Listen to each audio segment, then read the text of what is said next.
Hello, this is the 173rd Test from the Future, an experimental podcast from the year 2224, which we are sending from our present to yours. My name is Dirk. And my name is Simon. And we're putting the past in podcast. Today we speak about the golden toad plague. Yeah. And we're not just speaking about it because it's a plague. No, it's in that sense, it's old news for us. Yeah. It's so old news, we haven't even bothered to mention it in any previous episode because it's nothing special. Exactly. These golden toads have been around forever. Exactly. So since before I was born. But the reason we're going to talk about it today is because of something we spoke about last week. And that's what makes it interesting. Exactly. So we record each week an episode here in the 23rd century.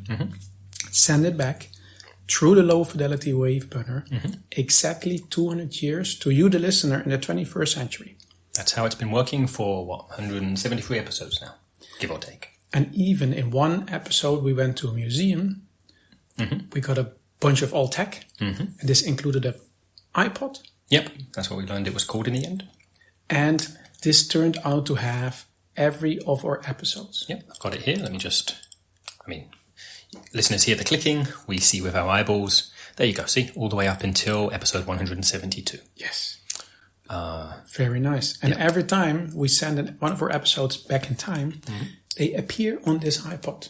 So somebody, I'm not sure if we ever found out who. No, I don't think we did, but someone 200 years ago was using this iPod, putting the episodes of our podcast on there, presumably listening to them. Yes. But we don't know that for sure, but presumably listening to them. And then, lucky for us, this iPod ended up in the museum and then into our hands.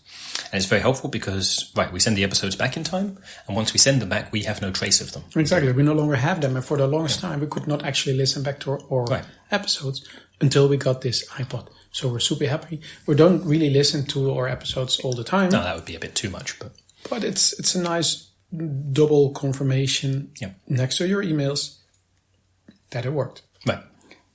Except this time. The episode's there. Great. Last week we recorded, sent back. But we've maybe kind of beaten around the bush a little here. Check this out, listeners. In listening to that episode, we learned that last week we talked about, 200 years ago, so meaning in your time, that there were no more of these toads. We had a listener, Anya, I think, writing in, asking if we could, bring them back. So in our time, basically make there be more of these golden toads. Yeah. And I thought a very nice suggestion that we made was, how about you, 200 years in our past, how about you do some conservation work, find the last golden toads, re-establish their ecosystems and whatnot. So we were talking about it. Clearly, there were no golden toads in our time. We hadn't even heard of them, right? Exactly. And, but now, no, like I say, they've been around since before I was born, before we were both born. Plague is maybe too harsh a word, but there's very, very many of them causing all kinds of issues in daily life. And the weird thing is, we do remember recording last week's episode. We do even remember Anya's email, but we remember saying, don't worry about it. They've rebounded back and they're now a plague, something along those lines. Yeah, so it was really strange to listen to episode 172 and to hear even my own voice saying things I didn't remember saying. Which don't match with our reality now, but presumably did match our reality last. I don't remember. Okay, the other way would have been if I was, making it all up last week. I don't remember doing that. I was there. You were there too, yeah. You weren't making stuff up either. No. And because that's the weird thing. So either there's something really wrong with this iPod.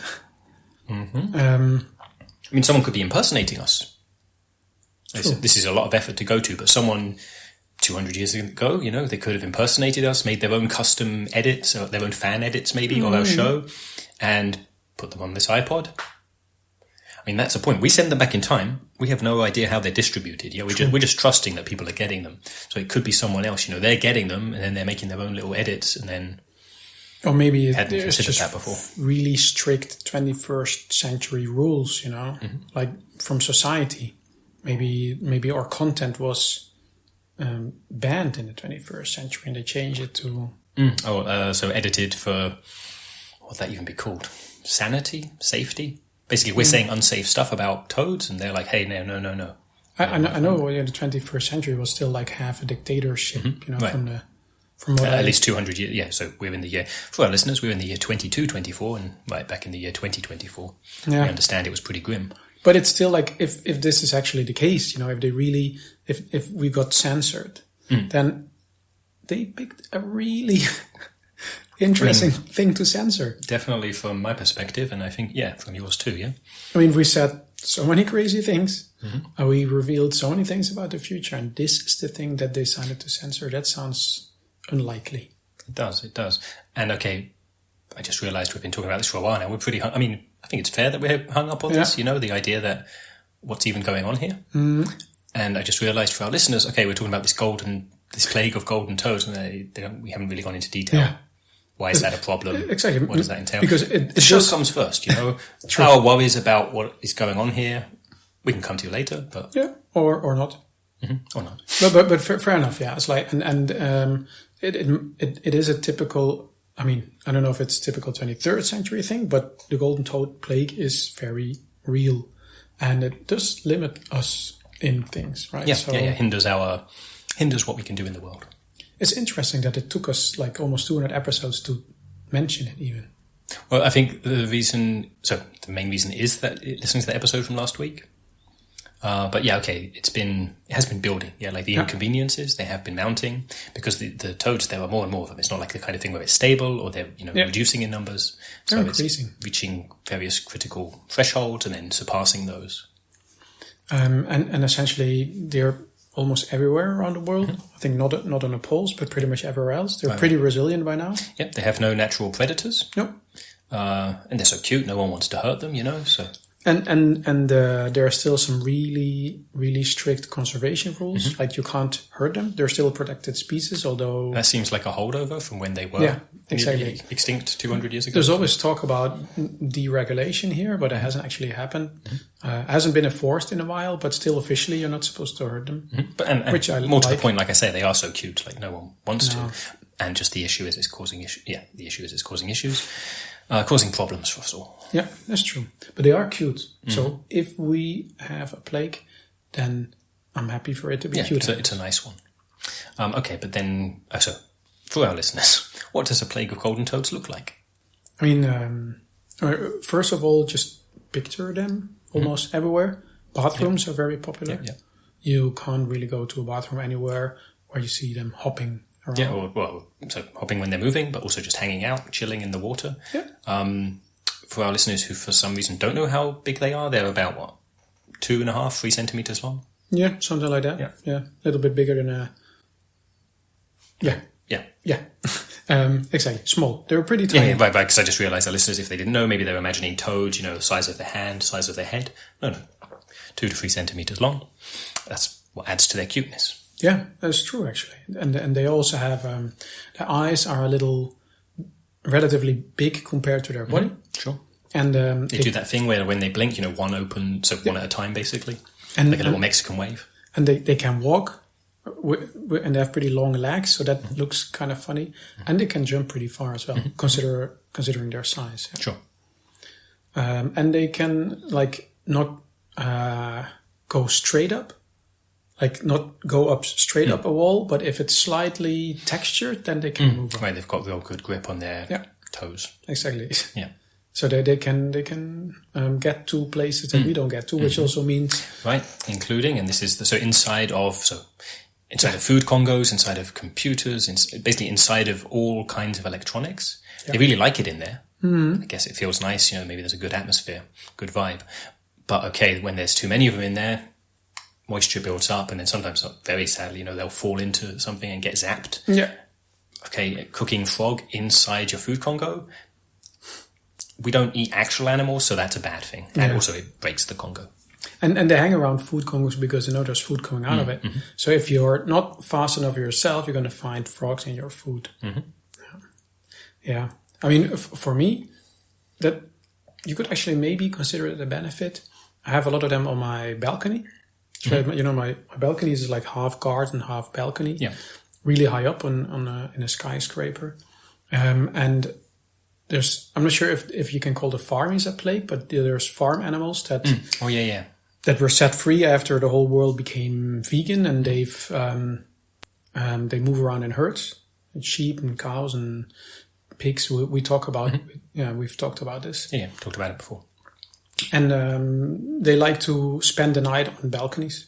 So you try to sleep, on your balcony and so on.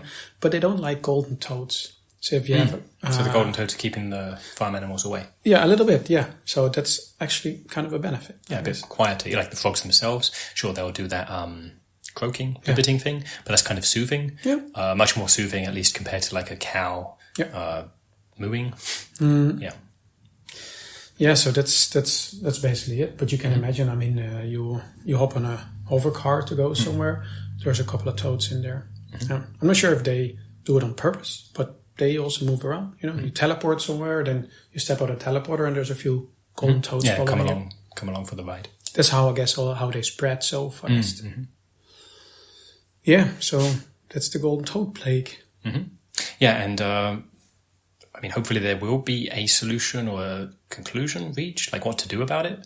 Because it's been around our whole lives, but as I mentioned, it's making things more and more difficult. Yeah? So it would be good when there is a solution. But I can't think of one myself, and no one else can either. I can think of one, and that's making the circle back to our initial concerns.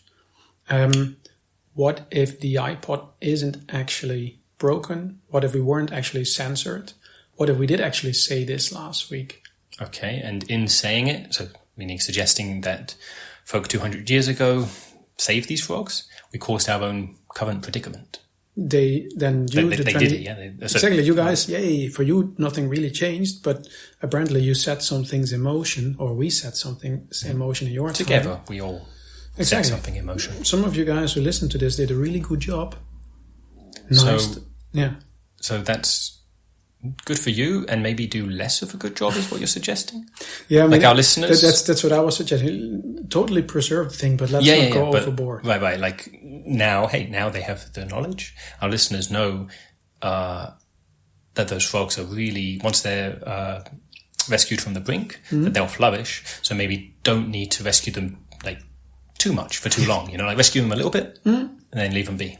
Maybe they put some artificial enhancements in these animals for them to better survive and not go extinct, and maybe they went overboard with that. So we're crossing our fingers that next week we don't remember any of this. And we never need to mention the golden toad plague again because it's not even a thing.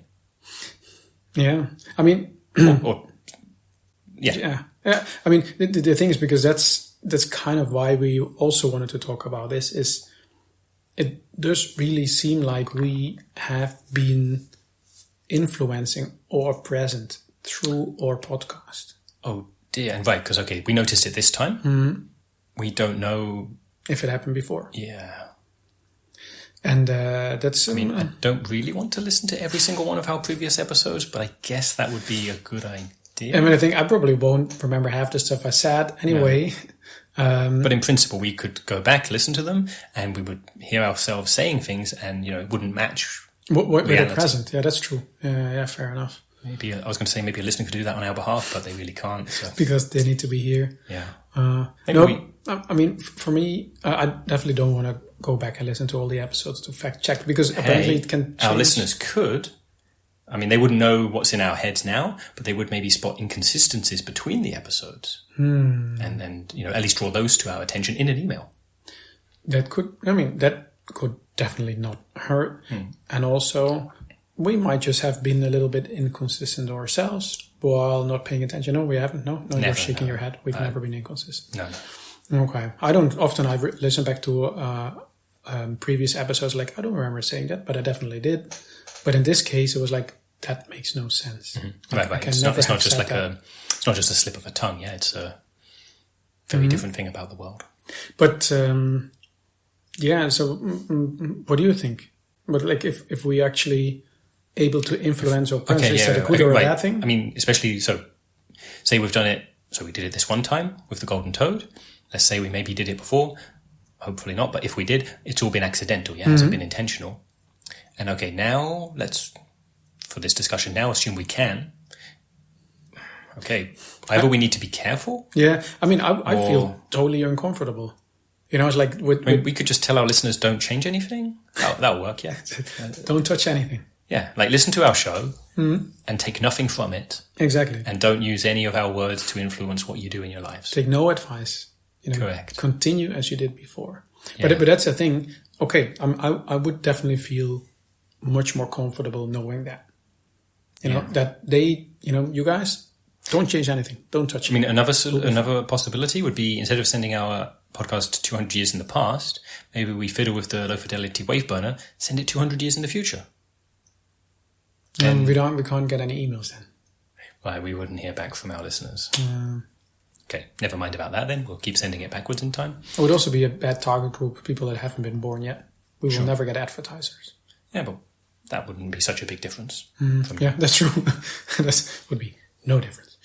But I mean, on the other hand, like I would feel very uncomfortable knowing that we could influence the present. The past? Yeah, but all present. Oh, right, our present through the past in such drastic... Because your future. Ideally, you influence the present in your own, the present, yeah? Yes. You influence it in regular ways. You don't influence it by sending stuff back in time and monkeying with people who were many generations ago. But because in this case, it was very innocent, a few remarks about a golden toad, and now we have a plague on our hands. Yeah. It's not the end of the world, but that's just what an innocent remark can do. And if we say, we want to change this really big global bad thing that we have, I can't come up with anything. I mean, that's the thing. Things have worked out pretty well. Yes. So we don't want to break it. Exactly. I can't really think of anything to improve. Maybe a bit of a fast or a teleporter connection. Yeah, like convenience is sure, but yeah. And also, like, get rich. What would I do? I have everything that I need. Yeah, right, likewise. So that's the thing. So, theoretically, we could change things, but they turn out fine. So, how about we don't try to change things? Yeah. Okay. On the other hand, if our listeners have any good ideas... Oh, yeah, right. Apparently, and then we can just, if they if could things go suggest wrong, things to us, you mean? Or they could just do them? Yeah, I mean, then we'd have no frame. Fair enough. I think that's beyond our control. So meaning, if folk in the past do things and it affects our present, we're not going to know. Yeah. The only reason we knew about this was because of our podcast, yeah? So if it's something we haven't talked about, never mind. Yeah, fair enough. Okay, listeners to Test from the Future, in the past, only change things that we don't talk about. Yes, exactly. And only do things that will I'm saying this like a command. I don't know. If you feel like it. I know, things that we have talked about a whole lot of stuff already by now. Have we talked about cookies? Don't remember talking about cookies. Okay, you can change cookies. Oh, no, we've mentioned it. Yeah. I can't change cookies anymore. Let's not worry about this. No? Okay. It'll be fine, I think. Yeah. We've mentioned email. Right. We did actually get an email. We did. Let me read it out. This is a much shorter one than the one from Anya last week. So this is from the real Robbeel. Emailed us with, "Hey guys, I was wondering, do robots and aliens get along?" Simple enough. Yes. They do get along. They get along. Yeah. They even seem to be getting along better with each other sometimes than with us. Right, they seem to have less misunderstandings between them. Yeah, seems to be, Okay. So, thanks for the question, Robbeel. And we mentioned also, we've talked about email a lot today. How can people reach us? They can reach us by writing to michaellasagna5@gmail.com, and as well as writing all about the past and how it's different from our present. They need to put the episode 173 in the subject line so that we know that this episode successfully went back. So we definitely know, and we don't have to listen back to our own episodes on the iPod, right. Because that's worrying. Worrying, and it saves us time when we get an email as also. Well. Okay. Well, I would say thanks for listening and see you hopefully in 200 years. Bye-bye.